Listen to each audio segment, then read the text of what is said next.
আসসালামু আলাইকুম সম্মানিত বন্ধুরা, সবাই কেমন আছেন? মাতৃক্ষেত্রের আরও একটি নতুন ভিডিওতে আপনাদের সবাইকে স্বাগতম। দেখতে পারতেছেন একটি ভাই তার নিজের রুমের মধ্যে বাঘবাকুম পালে। তো চিন্তা করেন কত বড় কবুতর পালক এবং কত কত বড় কবুতর প্রেমী সে। তো আমি অবাক হয়েছি এই সাদা নরটিকে দেখে। বেচারা মানে হয়তোবা শক্তি সামর্থ্যের দিক থেকে কিছুটা দুর্বল, কিন্তু আমি যা দেখতে পারতেছি এ শারীরিক দিক থেকে ব্যাপক অ্যাক্টিভ।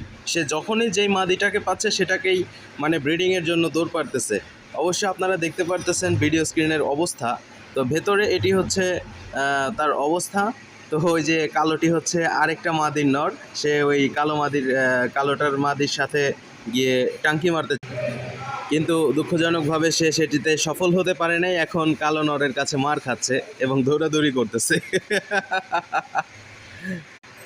বেশ কয়েকদিন যাবৎ মনটা খুবই খারাপ ছিল। তো এই ভাইয়ের রুমে গিয়ে আমার মনটা খুবই ভালো হয়ে গেল, কারণ কবুতর আমিও অত্যন্ত ভালোবাসি এবং পছন্দ করি। তো সেই ক্ষেত্রে এদের কুশল বিনিময় এবং খেলাধুলা দেখে আমার মনটা খুবই উৎফুল্লিত এবং ফ্রেশ হয়েছে। তো দেখতে পারতেছেন এই ভাই উনি নিজের রুমের মধ্যে পালে। তো জানাবেন আসলে ভিডিওটি কেমন হয়েছে এবং তার কাছে খুব বেশি পরিমাণ কবুতর নেই, সব মিলিয়ে 6 জোড়া। এই যে এখন যে বোম্বাইটি দেখতে পারতেছেন এটি আমার বোম্বাই, নতুন কিনে নিয়ে আসছি, কিন্তু মাদি নেই। তো এই ভাইয়ের কাছে নিয়ে আসছিলাম যে আসলে এটার মাদির কোনো ব্যবস্থা করা যায় কিনা, কিন্তু বিষয়টি হচ্ছে কবুতরটি অত্যন্ত ভয় পেয়েছে এবং চারদিকে দেখতেছে এবং পরিচিত হওয়ার চেষ্টা করতেছে। খুব দ্রুত এটি ডাকাটাকে শুরু করবে ইনশাআল্লাহ। এবং আমার কাছে একজোড়া মোটামুটি ভালো কোয়ালিটির মুন্ডিয়ান আছে, কিন্তু দুঃখজনক বিষয় মুন্ডিয়ানের ডিম জমতেছে না। গত 4 মাস ধরে আমি ব্যাপক চেষ্টা করতেছি, কিন্তু কোনোভাবেই তার ডিম জমাতে পারতেছি না আমি।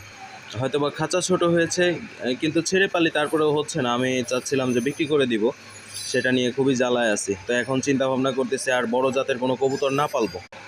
এখন নতুন করে আবার জালালি এবং গিরিবাজের দিকে মনোনিবেশ করেছি। জানি না আসলে কত দূর আগাতে পারবো। তো সম্মানিত দর্শক, আপনারা সবাই আমাকে সাপোর্ট করবেন এবং পাশে থাকবেন। আসসালামু আলাইকুম।